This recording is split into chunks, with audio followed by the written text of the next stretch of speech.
Okay. So my case is of obstructive jaundice. Mhm.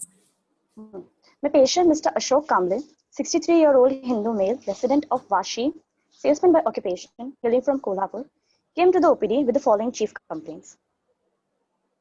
Yellow discoloration of the skin since 3 months, generalized itching since 2 months, loss of appetite and weight loss since 2 months. Okay. My patient was in the eyes and face of the patient. It has gradually progressed over time, and now the color of skin is dark yellow. Patient also complains of generalized itching of the body since 2 months. Itching is more on the arms and forearms, and it increases in the evening time. Patient is experiencing loss of appetite and weight loss since 2 months. He has lost around 3 kgs in the past 2 months. There is also passage of high colored urine and clay colored stools. Now, history suggesting of etiology. There is no history of fever, no history of pain in abdomen, no history of any blood transfusions, no history of biliary stones in the past, no history of pain in abdomen following fatty meal, no history of any abdominal surgery or instrumentation done. There is no waxing and waning of symptoms, no history of melena, no history of vomiting or hematemesis, no history of pain in the back or shoulder region, and no history of chronic drug intake. Okay. Now, can you please tell me why have you asked each of this history one by one? Okay, sir. So history of fever, because the obstructive jaundice can be due to, jaundice is presenting with yellow discoloration. So it can be due to hemolytic or hepatic or obstructive, any of the causes. So history of fever to rule out any infective cause. Then history of But pain in abdomen. fever will be present if at all in all three, isn't it? Yes, sir. Okay. And what you want to rule out exactly by fever? By Is fever, it a type of sir, fever or is it a pathology? What you're interested?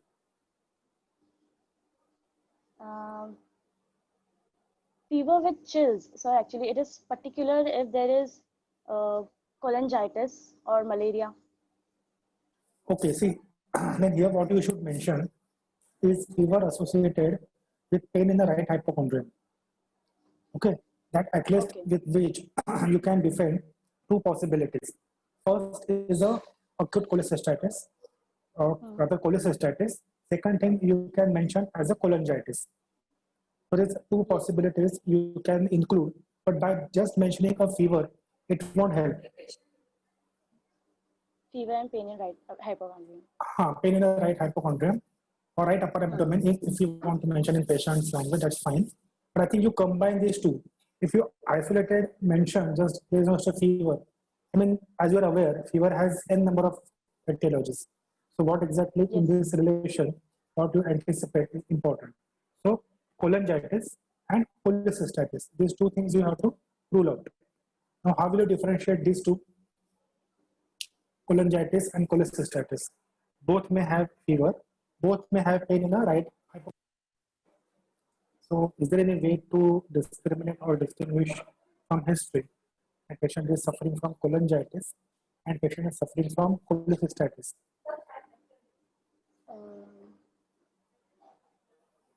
There will be colicky pain. Colicky pain, okay. What else?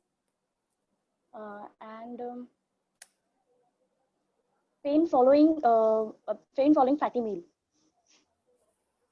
Okay, no. This we want to include as a cholangitis or cholecystitis.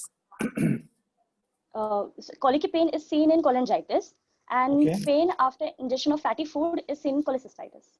Okay, fine. Proceed.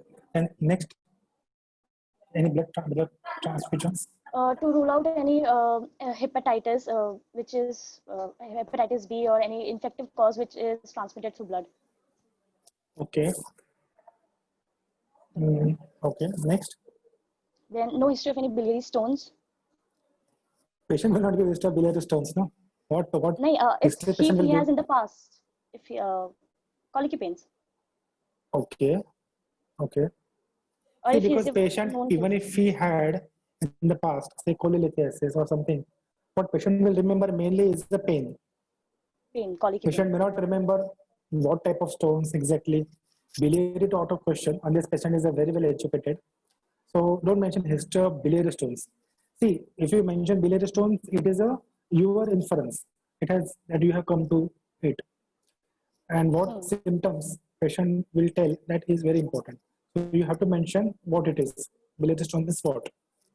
There is a pain in the right hypochondrium, nausea, vomiting, what? So accordingly, you have to tell you. Okay, sir. So try to include that. So naturally, the outcome will be biliary stones, correct? So what are the classical features of cholelithiasis? I'll have to say there is no pain, colicky pain in right upper abdomen, no history of vomiting, nausea, vomiting. Okay. See, now since you have mentioned biliary stones, and in this particular case context, there are two possibilities. One is a cholelithiasis, and second is colodocolithiasis. Fine. So Yes, sir. each symptomatology will vary. How it will vary? Suppose it is colodocolithiasis. What will be the symptomatology? And if it is just a cholelithiasis or gallstones, what different symptoms patient will have? Okay. In colodocolithiasis, there will be intermittent jaundice. No, pain we are talking. Jaundice, okay, maybe jaundice is intermittent, but patient is not that smart that he may pick up intermittent jaundice Okay. unless it is significant. So, what typical patient gallstone patients to us with? The pain will radiate. No, but where first? See, first you start with basic thing. That is the pain in the right hypochondrium. Fine. Nausea, vomiting. These are the standard things associated with usually, say, biliary pain or due to cholelithiasis. What else? Now, in case of cholelithiasis, there is no jaundice as such per se. Yes. However, in cases of colodocolithiasis, there will be jaundice, right? Yes, sir.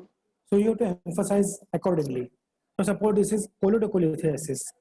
So what symptomatology you will have? In colodocolithiasis, pain, nausea, What is vomiting. Charcot's triad? Okay, Charcot's triad. Charcot's triad is seen in cholangitis. It is fever with chills, jaundice, and colicky pain. Okay. So again, as I told you earlier, when you mention fever, no, if you want to include it as cholangitis as such, so try to smartly. So your presentation will look much better. Okay, rather than just mentioning fever, because of course you want to rule out cholangitis, obviously, but try to incorporate the other triad also into it. Fine. Okay. So Charcot's triad also you can rule out. Okay, now for the stones, colodocolithiasis patient will have jaundice, and patient with biliary stones purely will not have jaundice. But patient will have just lot of nausea, vomiting, especially pain, which is pronounced after eating of fatty meals. Okay, so these are the important things what patient will have. What else? But, history of abdominal surgery or instrumentation. Yes. To rule out Why any have you biliary asked?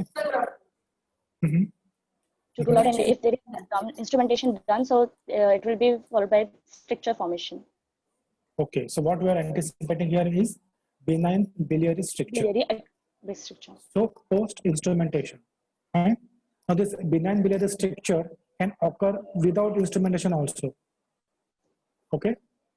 So one is post instrumentation and one is uh, without instrumentation. So benign biliary stricture, you can read about it later on. It's a big topic. But yes, that is one of the etiological factor for developing into obstructive or surgical jaundice. Next, there is no waxing and waning type of. Bearing of symptoms. No, what symptoms? Well, there is no waxing and waning type of jaundice. It is not just symptoms what are interested. There is no waxing and waning type of jaundice. Okay. Now this. Yes. Please continue. Yeah. Yes, sir. So waxing and waning type of jaundice, that is what we're interested in. Not all symptoms will have waxing and waning. Yes, So jaundice. mainly we're interested in jaundice. So you mentioned now what you want to rule out here. Waxing and waning of jaundice is seen in primary stone in CBD and in periampullary carcinoma. Okay. Mainly commonly in context with the obstructive jaundice or surgical jaundice, it basically rules out the pathology of periampullary carcinoma. Fine. Yes. Now, periampullary carcinoma consists of what four entities? It consists of carcinoma of head of pancreas, Hmm. then carcinoma of lower bile duct, common bile duct, carcinoma of second part of duodenum, and carcinoma of ampulla of beta. Correct. Very good. So you have to remember when you're mentioning periampullary carcinoma, it encompasses these four entities, and these four entities itself will have different minute some distinguishing features. So you have to rule out that on later on investigations. But here the common terminology is periampullary carcinoma. Fine. Proceed next. There is no history of vomiting or hematemesis, and no history of melena. Okay. So melena because in periampullary carcinoma, the tumor is located at near the ampulla of Vatum. So when food passes, the tumor is slugged off and it causes melena. Okay. What else is important? Next is what? Vomiting and hematemesis. That you rule out what? By vomiting, if there is cholangitis, so patient will present with nausea, vomiting, that features. And next? And pain in back and shoulder region. Okay. That when it is? In case of cholangitis, the pain of the gallbladder will radiate to the inferior angle of scapula and right shoulder region. Okay. Next? No history of chronic drug intake. Which drugs and what you want to rule out? Yes, because some drugs will interfere with bilirubin uptake in the liver and its conjugation. So particularly sulfonamides, then penicillin, rifampicin, also antibiotics. So it will lead to what basically? Suppose patient is taking sulfonamides. What it will lead to? Sulfonamides will interfere with bilirubin uptake, so unconjugated bilirubin level will rise in the blood. So what will happen at the level of biliary? Because of these drugs, various drugs. Patient will develop cholestasis. Cholestasis, yes. So what do you want to rule out here? Cholestatic phase of jaundice. Okay. Yes, sir. What else you want to rule out here? I think you have forgotten maybe mention. Very important. Rule out about pancreatitis. Okay. Whether it is acute type or it is chronic type. Also, you have to rule out about CA head of pancreas, that is pancreatic malignancy. So these three important entities you have not mentioned here. So suppose it is acute pancreatitis. What will happen? In acute pancreatitis, patient will present with pain in abdomen, pain in the epigastrium mainly. Epigastrium. Okay. And in chronic pancreatitis? Chronic pancreatitis.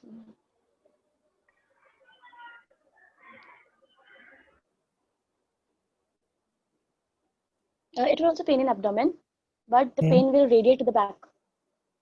Yes. So what patient will perceive? Deep, boring type of pain, which is radiating to back. See, each and every word is important and crucial. So it is a typical deep, boring type of pain, which is radiating to back, as if someone is putting a screw in his, say, spine. It is because it is a principally retroperitoneal structure, pancreas. So any pain will have mainly the presence in the back of the abdomen. It is not in the front of the abdomen, as we see in the peptic ulcer. So the pain, first of all, it is in the back of the abdomen and it radiates behind, not in front. Fine. So once you know this very clearly, it is easier for you to remember. Acute pancreatitis, this thing will be more pronounced, which will have a lot of nausea, vomiting, similar features of any acute abdomen. In chronic Yes, sir. pancreatitis, the nausea vomiting part will not be that much. There will be loss of taste, and patient will have typically deep, boring type of pain, which is going towards the back. And lastly, about the malignancy. Malignancy, Pancreatic malignancy.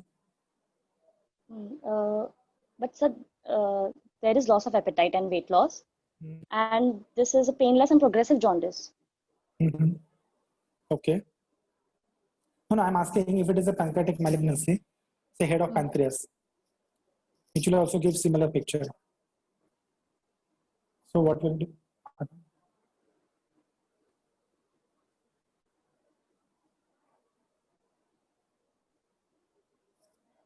Yes. How to define?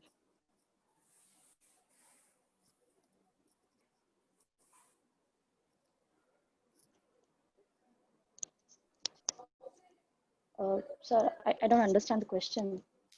See, you have to rule out one more possibility for the etiology.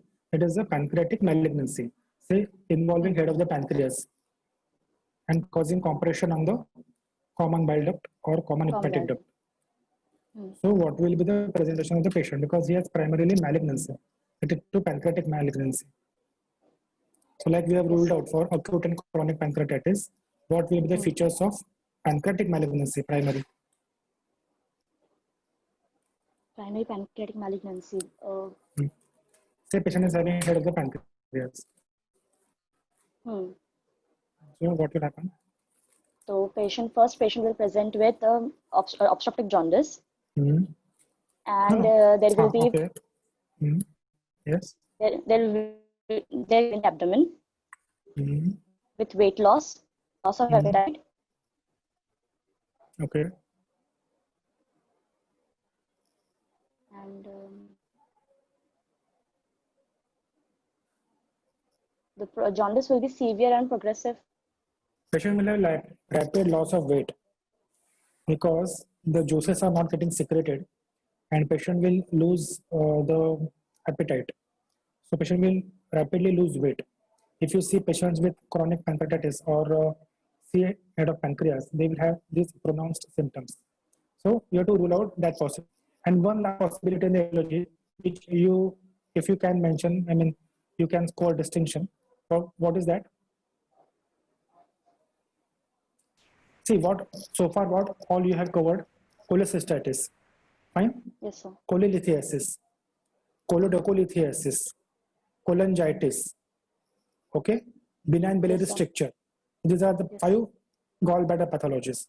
Then acute pancreatitis, chronic pancreatitis, CA pancreas, 3. Yes, sir. Okay. Then one more is you mentioned iatrogenic, that is post procedure. One more you mentioned is drugs, which is leading to cholestasis phase of jaundice. If you Yes, mention sir. is the secondary deposits or secondary metastasis at the porta, Porta hepatis. right? That also can give rise to similar features. So which malignancy will have?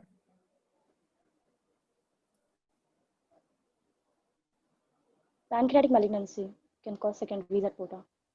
So that also you have to rule out. So at least this 12 pathologies you have to rule out in the etiology So, of obstructive jaundice. Okay. okay. Can you proceed to the But next sir, talk? Yes. my patient Yes. has weight loss. So that we'll figure So, out now what he has.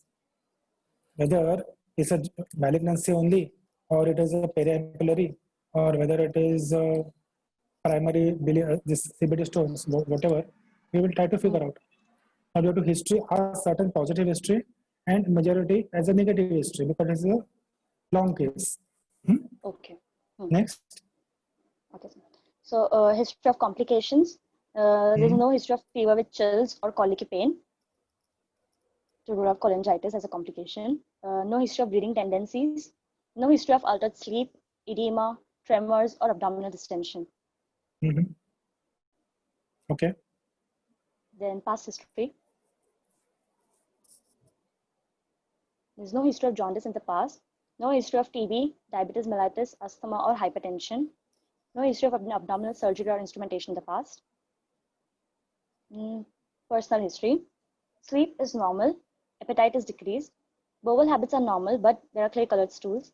Bladder habits normal, but high-colored urine. Patient is a chronic smoker for the past 30 years with 1 pack per day. Patient takes alcohol occasionally and denies of any high-risk behavior. There are no known allergies. Okay. Now you tell why patient has clay-colored stools and high-colored urine.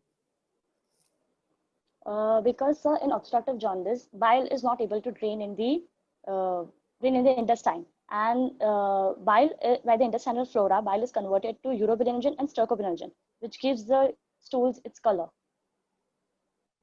Okay. And high-colored urine.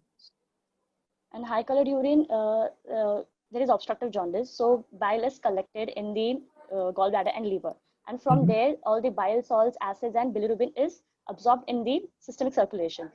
Okay. So when this bilirubin will enter the urine, it will give a high-colored urine. Okay. Now, what happens if patient takes alcohol? Alcohol, if he's a chronic alcoholic, so there will be chances of chronic pancreatitis. Okay.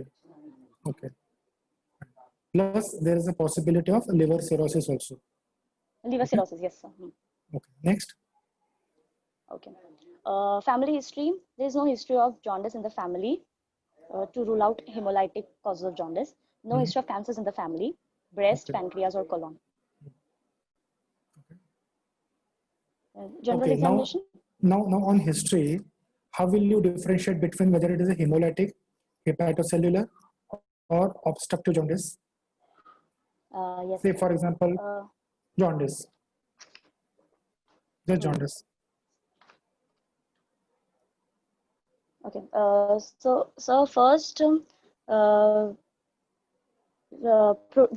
patient is chief complaint is pruritus, which is seen in obstructive jaundice. There is also clay-colored stools and high-colored urine. Then, along with progressive nature of the jaundice. okay. In hepatocellular, In hepatocellular, the pruritus won't be seen. so see, basically, And when you suppose examiner asks you such question, you have to remember one table. Fine. The table will tell you everything. First is the history, on history or symptomatology, then on examination, then investigation wise. So how you discriminate in between hemolytic jaundice, hepatocellular jaundice, and obstructive jaundice. Fine. So if it is hemolytic jaundice, what will be the classical symptomatology? in hemolytic jaundice, fever will be present. Okay. Jaundice will be transient, acute type jaundice. And there will be no pruritus. Stools will be normal. Urine will be normal. Okay. Okay. What type of jaundice is this? What is the color, if you remember? Color of sclera. Sclera will show yellow color, light yellow color.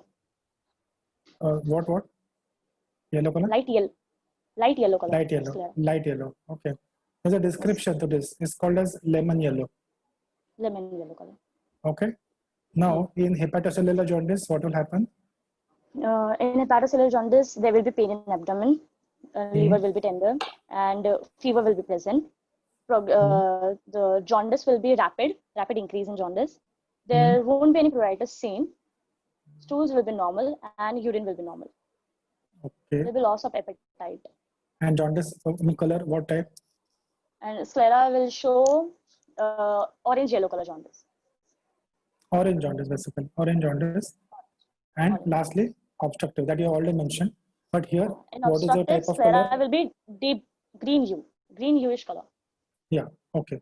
Deep green. Okay. So this is a from history wise.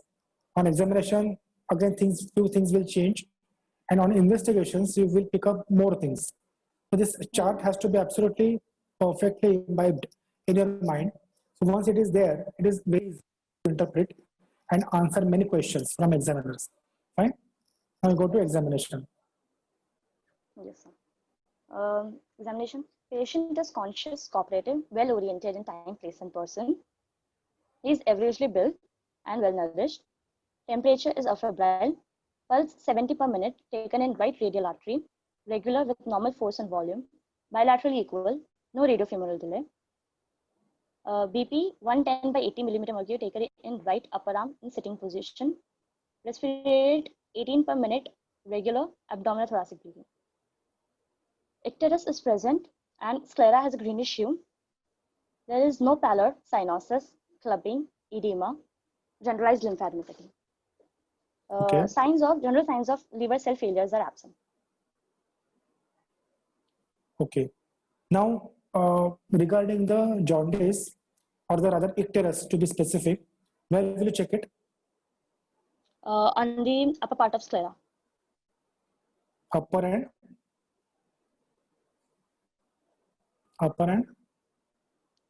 and Unexposed. yes. Only two words. See, very, very focused discussion. So maintain very focus. Yes, Upper and unexposed part of the sclera. unexposed part of sclera. Now, why sclera? Because scleral connective tissue has more affinity for bilirubin, and if bilirubin level is high, it will first attach to the scleral connective tissue. Okay, so they have very high affinity towards scleral connective tissue. So that is why it is first shown. Now, what is the level where it is shown first? It is evident when the level crosses below 2.5 millimeter, 2.5 milligram. 2.5. Okay. And in the skin? And in the skin, when the level exceeds above 6. Okay. Okay. Fine. Now, then what? How will you rule out whether it is a true icterus or false icterus? So false icterus will be due to excessive carrot intake. So it will be seen in exposed part of sclera. Exposed part of sclera. Okay. And that is called as muddy sclera. Yes. Muddy sclera. So some patients may have such things. So you have to be very careful before quickly labeling patient. Suppose patient is seen that sclera is quite yellowish, but on examination the upper and unexposed part is clear in a natural light. Again, important very point is you have to examine in a natural sunlight to really appreciate the yellowish tinge on the sclera against the white sclera. Okay, so you have to mention this. Yes, sir. Okay, then what else in icterus? Icterus has a greenish hue. Sclera has a greenish hue. Greenish hue. Okay, okay, fine. Next, you mentioned about the liver cell failure, right? Yes, sir. So please mention about the various signs of liver cell failure that you pick up from head to toe. Okay, sir. Signs, there may be loss of hair, loss of eyebrows, mainly laterally, then icterus and sclera, loss of hair on mustache laterally, parotid swelling, bleeding gums, gum hypertrophy. There can be spider nevi on the shoulders and on trunk mainly, loss of axillary hair, gynecomastia. There can be palmar erythema, Dupuytren's contracture, and carpal tunnel syndrome on the hands. Then on abdomen, there can be ascites, hepatomegaly, along with splenomegaly. Okay. And around the umbilicus, caput medusum. Then loss of pubic hairs, testicular atrophy, and edema of feet. Okay. So there are approximately 24-25 signs which you have to pick up. And if you pick up in a chronological order from head to toe, you will not forget. If you just remember discriminately here and there, then you will almost get fumbled and unnecessarily miss some important points. So do not miss it. Just follow methodically. It will be easier. Next. Per abdomen examination. Yes, local examination. Patient is exposed below nipple level and first examined in standing position. So on inspection, there is no abdominal distension or fullness in any part of abdomen. Umbilicus is central and inverted. Then on supine inspection, abdominal shape is normal, no distension. There are no scar, sinuses, or dilated veins. Hernial orifices are normal. Umbilicus central and inverted. Okay. See here, when you make patient standing and when you make patient supine, what you are supposed to emphasize here for all examinations where these two positions are important, whether there is any change in the abdominal shape. Okay. For example, when patient is standing, whether it was protuberant, and when patient is supine, it is flat. Understand? That is the whole purpose. Because you are inspecting, there will be some variations. Usually, suppose small hernias which are otherwise evident on standing will disappear when patient lies supine. So you have to make a comparison and tell accordingly that what changes you are re-inspecting. Fine. So when you mention there is no abdominal distension, fullness, that is absolutely fine. But the abdomen is not same. No, when patient is standing, there will be slight protuberance. It is not. When patient is in supine, there may be a little bit scaphoid and fullness in the flanks. So see, you have to imagine and mention dynamically when patient is standing or patient is in supine position. Okay, so that actually gives the examiner a clear perspective that yes, he or she has really seen the patient properly and noted small points. Fine. Okay, then proceed. Then and superficial palpation. Abdominal wall is soft, non-tender, no abdominal guarding or rigidity. Murphy's sign is negative, and Moynihan's sign is also negative. Okay. What are the signs? So in Murphy's sign, patient is in sitting position, and we palpate in the right hypochondrium, just lateral to the right rectus muscle. So when, on deep inspiration, when the gallbladder touches the examining finger, the patient will experience pain. Pain. Okay. And Moynihan's? And Moynihan's is same sign, but it is done in semi-reclined or supine position. Sitting position, usually. Okay. Okay. And usually it is seen in up to 45% of the patients. 45 to 50, not all patients. Okay. While Murphy's sign will be seen in almost all patients, possibly. Okay. Now on deep palpation. Okay. On deep palpation, liver is palpable. It is firm, smooth, and non-tender. There is also palpable gallbladder. It is soft, globular, non-tender, and it moves with respiration. Kidney and spleens are not palpable, and there are no other abdominal lumps. Okay. Now, what is Courvoisier's law? Yes, sir. According to Courvoisier's law, in a patient of jaundice, when the gallbladder is palpably enlarged, the condition is not due to stones, as the previous attacks of cholecystitis would have rendered the gallbladder thick, fibrotic, shriveled, and non-distendable. Correct. Now you have to, now all of you need to remember this very carefully, and you have to understand and tell each and every. When the examiner will ask you, please state Courvoisier's law. So you have to state it accordingly. Right? Now, what are the exceptions to this law? Yes, sir. Exceptions in primary CBD calculus, when there is double impacted gallstone, that is one in CBD and one in cystic duct. And when there is Chinese liver fluke infestation or Klatskin tumor, when there is malignancy in the porta hepatis. Okay. See, you tried to mention, occurrence, how common. Like, for example, you mentioned double impacted stone. Fine. Yes, sir. What is next possibility? Primary CBD. Yes. Okay. What next?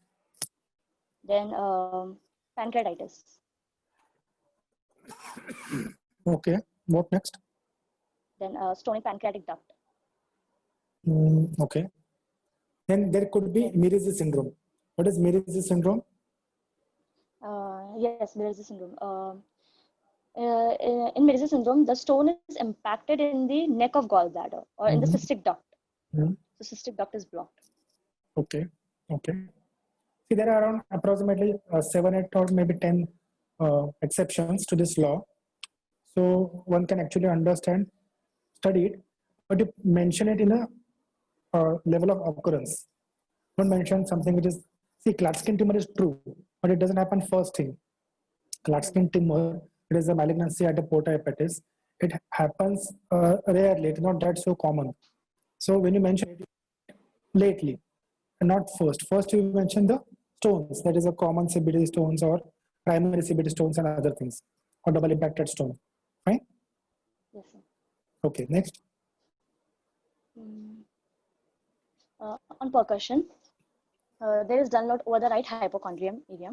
Liver span is 14 centimeters, and the tympanic node over rest of the abdomen.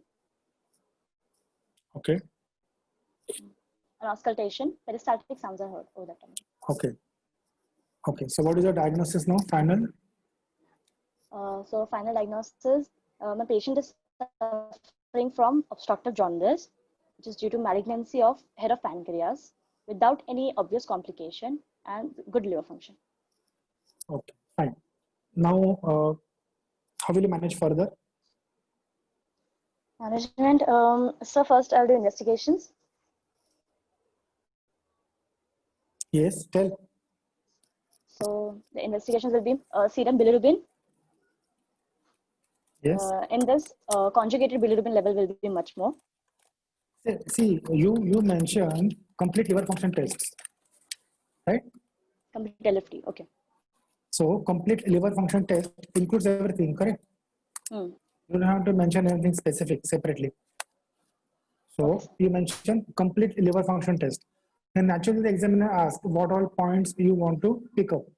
Then you mention that yes, I would like to see a level of total bilirubin, then the ratio of direct to indirect, that is conjugated to unconjugated bilirubin. Now why it is important? to differentiate between obstructive or hepatocellular or hemolytic jaundice. Okay, so what happens in a obstructive jaundice? So in How is the obstructive, ratio? conjugated level will be much more elevated. Okay. And in hemolytic, unconjugated will be much more. But in hepatocellular jaundice, both conjugated and unconjugated will be more. Correct, correct. So around, say, when the ratio of direct to total increases more than 50%, it is suppose say total bilirubin is 10 and the direct component is say around 7. So it is 100% obstructive jaundice or surgical jaundice. But if the unconjugated or indirect is say 7 and the total is 10, so it goes more in favor of a hepatocellular jaundice. Okay, one thing. Second thing, as you mentioned, if it is more than 75%, let us say 2.5 to 3 as the conjugated versus the other thing, so it goes 100% in favor of the hepatocellular type origin. Then what else is important? Urine routine. See, always start with the basic thing. Okay, first CBC. Okay, so you have to rule out infection, differential count. Then second thing, you have to check urine routine microscopy. Third thing you mentioned, patient's BUN creatinine. And fourth thing is a complete liver function tests. Fine. Then you go to additional things, such as bleeding time, clotting time, prothrombin time, and then other things, if at all, you want to rule out. Now, why RFT and LFT is important? So LFT, because since it is obstructive jaundice, so liver is also enlarged. So we have to see if the liver function is maintained or not. Yes. So in liver function test, besides bilirubin, what else is important? Is AST and ALT, right? Yes, liver function. So AST and ALT, what changes will you pick up? The liver enzymes will be increased. Okay, how much? How much? Usually in medical jaundice or hepatocellular jaundice, AST and ALT is in thousands. Yes, it is increased much. Quite a lot, quite a lot. While that is not so in obstructive jaundice, it may be just maybe double or maybe maximum 3 times. But in hemolytic, the picture is different. Okay. Yes, sir. Most most important investigation in LFT is the alkaline phosphatase. Alkaline phosphatase, ALP levels. Now this significantly, because it is secreted by biliary canaliculi, so any obstruction to it will lead to significant increase or raise in the alkaline phosphatase. So if alkaline phosphatase is raised more than 2 to 3 times the normal, it is confirmatory for surgical jaundice or obstructive jaundice. Fine? Yes. As against the hepatocellular or hemolytic. Anything else in the investigations part as such, or rather the biochemical part? Now, as I asked earlier, why RFT is also important, or renal function test? Yes, sir. Because we want to rule out any hepatorenal compromise. These patients are very prone. Understand? When the liver fails, there is also simultaneous possibility of getting compromised status of kidney. Yes, So sir. we have Because of third phase fluid loss. So it is very important that you have to monitor BU and creatinine always for the patient. Now next, radiological. Radiologically, what you want to do? Radiology. First, I'll proceed with ultrasonography of abdomen. Okay. It will take all check. the morphological features, any free fluid in abdomen, if at all, any lymph nodes, if at all, or any growth, for that matter. However, abdomen has a limited role when it is assessing pancreas, because it is a retroperitoneal structure and bowel gases will interfere. So USG abdomen is not classically the investigation of choice for this. However, if it is only if you are anticipating as a gallbladder as a primary, then it is the best investigation for gallbladder or biliary pathology. Right? Yes, sir. Then next. For pancreas, mainly investigation of choice is CT scan. Okay. It will also help for to assess the operability of the tumor. Okay. So basically, HRCT, that is high resolution CT scan, plain plus contrast is important. Plain plus contrast, not only plain but contrast also, because you want to see what is the diameter of the pancreatic duct if there is any blockage. So it will serve dual purpose. So HRCT of abdomen and pelvis is very, very crucial for the patient. Next. Yes, ERCP can be done, sir. Yes, but you have to be very, very careful when you mention ERCP, because ERCP is to be avoided in any acute conditions like acute cholangitis, acute pancreatitis. Okay, why? Because it will flare up the possibility of pancreatitis. There is a 1% or 1 to 5% chance of developing pancreatitis and 1% chance of a mortality in patient with acute pancreatitis for ERCP. So we have to be extremely careful. MRCP on the other hand is okay. MRCP is a much better investigation, if at all. Yes, because it's non-invasive. Yes, correct. Then next, tumor markers you mentioned. Tumor markers. Okay, C99, fine. And endosonography. Okay, what do you mean by endosonography? In endosonography, we pass an endoscope through the stomach and duodenum, and from there to assess the size of the tumor and the lymph node status. So you mentioned at EUS, that is endoscopic ultrasound. Okay, it gives a good delineation of the tumor, which is mainly periampullary, such as second part of duodenum or ampulla of water, etc. Fine. Yes. So ampullary pathologies can be picked up better with EUS, endoscopic ultrasound, or through MRCP. Next. So next, then after this, management. Okay, how will you treat? Now you know your patient has so and so. So how will you treat now?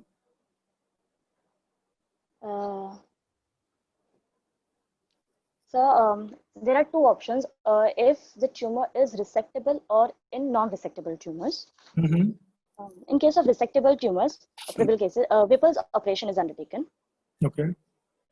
In Whipple's operation, we do pancreaticoduodenectomy, removal of tumor along with head and neck of pancreas, loop of duodenum, and distal part of stomach, proximal jejunum, lower end of CBD, gallbladder, and all the surrounding nodes. Okay. And what do you anastomose with? After this, we anastomose choledochojejinostomy and gastrojejinostomy. Colodocodontally, gastro. And what else?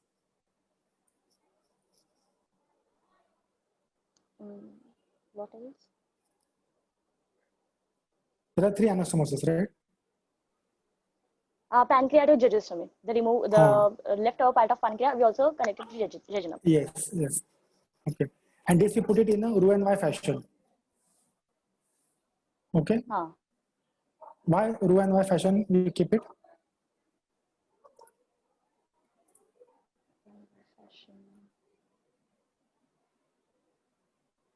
Because it is more physiological and there is no chances of any regurgitations as such internal for the patient, and it will maintain the uniform flow, and it is more physiological in nature. Okay. Then next. Sir, in non-operable cases, we can go with chemotherapy. Which chemotherapy? Right now, gemcitabine is used, and along with it, 5-fluorouracil, mitomycin, vincristine, or cisplatin. Okay. Then suppose a patient presents to you with say bilirubin of 20. Okay. So what you should do? What is your first goal? First, to drain the decompress the gallbladder and to drain the bile. We can do ERCP stenting along with ERCP. ERCP and stenting. Okay. Suppose ERCP not possible, then? ERCP not possible, then in that case we can do PCT. Okay. Now, when can you do operation after PCT or say ERCP? Post ERCP. In how many days you are supposed to operate?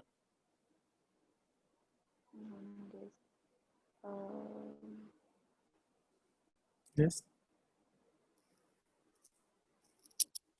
Usually post ERCP, we advise to operate within 72 hours. Okay. Ideally 48 hours. So basically at the earliest, it is important. While in case of PTC, also same thing is applicable. However, patient stability is also very crucial. You cannot delay, but you have to see the declining trend of the bilirubin. Suppose it was 20, so on say day 2 or day 3, it has dropped to around 16, 14, and it is going down, then only you can continue with that. Okay? Then what else? Suppose this procedure patient tolerates and patient comes out, what care you have to take? Post-op care. So in that, patient's nutrition should be maintained, hydration maintained, and vitamin K injections to be given. Yes. To control the growth hormone time. Then antibiotics to control sepsis. Okay. Fine. Okay. Fine. So that is how a case of jaundice or other is to be presented, mainly concentrating on the etiology, complications, and the history taking. That is over in the detailed physical examination, and lastly the discussion about the investigations. Now this patient has some other problems, then we have to think of different things. But now here is a clean case, so examination wise and investigation wise. Now that chart is very clear to you and concepts are clear. The majority of the asking, it's quite easy for you to answer. Then important is the signs of liver cell failure and what are the common things that are picked up and few are typical things. But this is otherwise a very good case to have. Though it's a long case, and they will ask you if at all on say bilirubin metabolism and in detail about the physiological changes, if at all. So you should be ready with that. Okay. Any questions?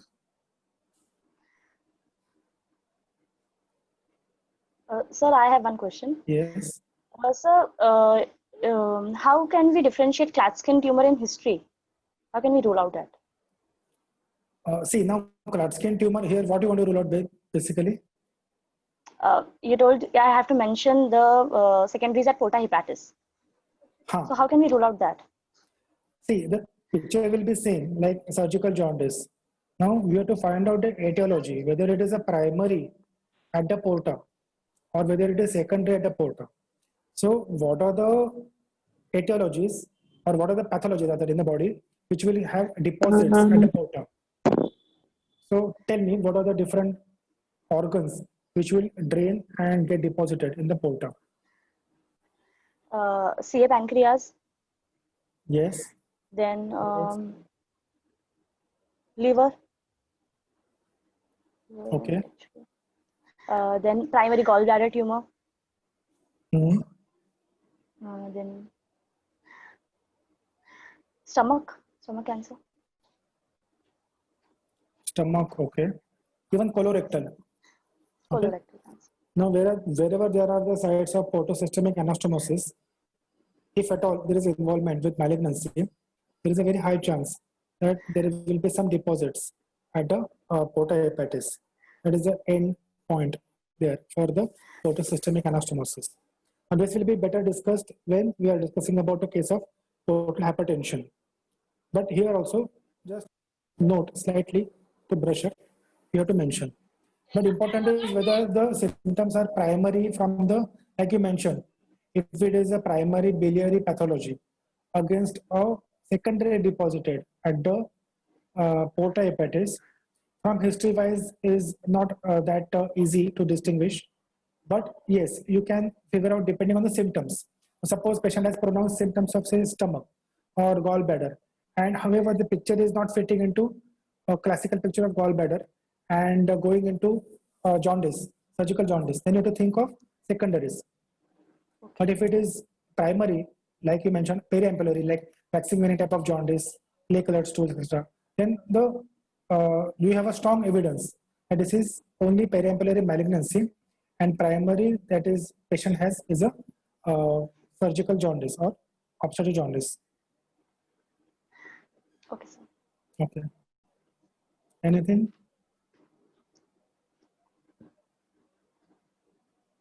Ashish can take the attendance. All right, sir. And any more questions, if at all, you can share later. Fine. Yes, sir. Tomorrow also we can have a discussion. Maybe same time or little bit here and there. Fine. Okay, sir. Okay. Sure. Thank you. Bye. Thank you, sir. Nice presentation. Okay. Thank you, sir. Maintain the same integrity and maintain the same flow. And don't miss obviously major point. Like for example, in etiology, you missed totally pancreas component. And that was a major omission. So try to avoid that.